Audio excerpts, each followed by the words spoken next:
दिल्ली प्रदेश Congress committee के अध्यक्ष देवेंद्र यादव ने राजधानी दिल्ली में बढ़ती जल भराव की समस्या को देखते हुए रेखा सरकार पर तंज कसा। इसके साथ ही उन्होंने भाजपा सरकार की मानसून से पहले की तैयारियों को कछुआ चाल बताया और दावा किया कि इस बार भी दिल्ली जल भराव की त्रासदी झेलेगी, जिसकी झलक 2 हालिया बारिशों में साफ देखी जा चुकी है।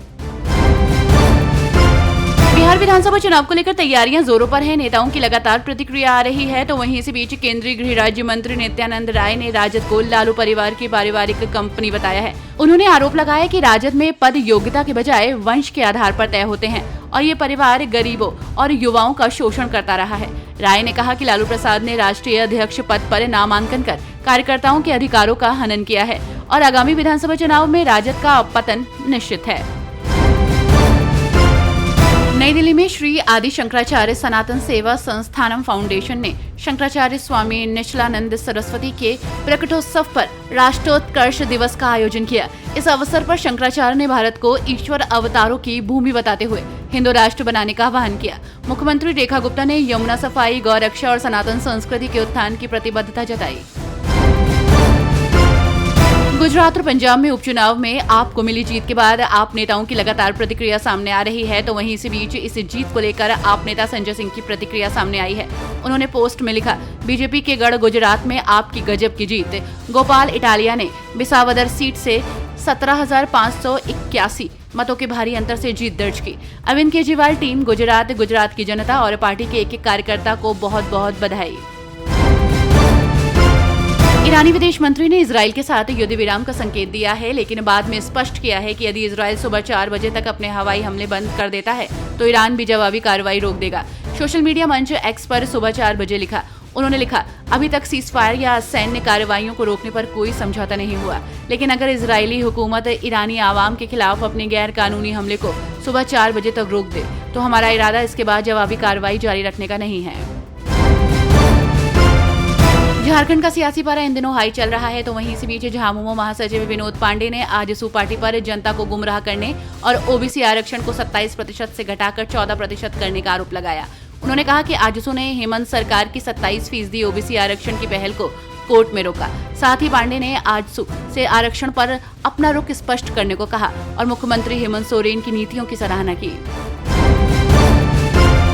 महाराष्ट्र में देवेंद्र फडणवीस सरकार द्वारा हिंदी भाषा को अनिवार्य करने के पुराने फैसले के बाद राज्य का सियासी पारा 7वें आसमान पर है, तो वहीं इसी बीच अब शिवसेना यूबीटी नेता संजय राउत की प्रतिक्रिया सामने आई है। शिवसेना यूबीटी के मुखपत्र सामना का संपादकीय आज इसी मुद्दे पर है।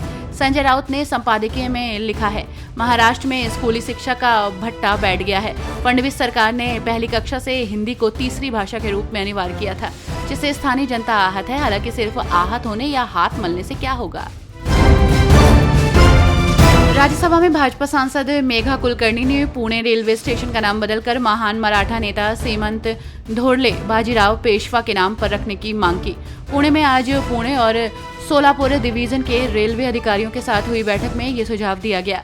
बैठक में दोनों जिलों के सभी सांसद मौजूद थे। सांसद कुलकर्णी ने कहा कि उन्होंने बैठक के दौरान पुणे रेलवे स्टेशन से जुड़े हुए कई मुद्दों पर चर्चा की। उन्होंने जो प्रमुख मुद्दे उठाए उनमें से एक पुणे से जुड़े एक प्रमुख ऐतिहासिक व्यक्ति बाजीराव पेशवा के सम्मान में स्टेशन का नाम बदलने की लंबे समय से चली आ रही सार्वजनिक मांग थी। आयरलैंड के डबलिन में बोलते हुए केंद्रीय मंत्री हरदीप सिंह पुरी ने आतंकवाद के प्रति भारत के पिछले दृष्टिकोण पर विचार किया। उन्होंने पहले की रणनीति की आलोचना की और मोदी पूर्व युग को आतंकवाद का जवाब बातचीत और अल्पकालीन प्रतिशोध के साथ देने के लिए बेतुका नाटक कहा। उन्होंने कहा कि हम भारत में अपने शांतिपूर्ण समाज की प्रकृति के कारण हमेशा उम्मीद करते हैं कि अपराधियों के मन में बदलाव आएगा। हमने दशकों तक ऐसा होने दिया। लुधियाना पश्चिम उपचुनाव में आपकी जीत पर पंजाब कांग्रेस अध्यक्ष अमरिंदर सिंह राजावणिंग ने कहा, ऐसे नतीजे आते रहते हैं, उपचुनाव होते रहते हैं। उन्होंने पैसे और बाहुबल से चुनाव जीते हैं। हमारे कार्यकर्ताओं ने बहुत काम किया है, कोई कसर नहीं छोड़ी, लेकिन हमें इसकी समीक्षा करने की जरूरत है, जो हम आने वाले दिनों में करेंगे। 2027 में हम बताएंगे कि क्या फाइनल है और क्या सेमीफाइनल। आम आदमी पार्टी के लोग जानते हैं कि वे कैसे जीते, हमें उन्हें बताने की जरूरत नहीं है। नैतिकता के आधार पर बीजेपी हारी है।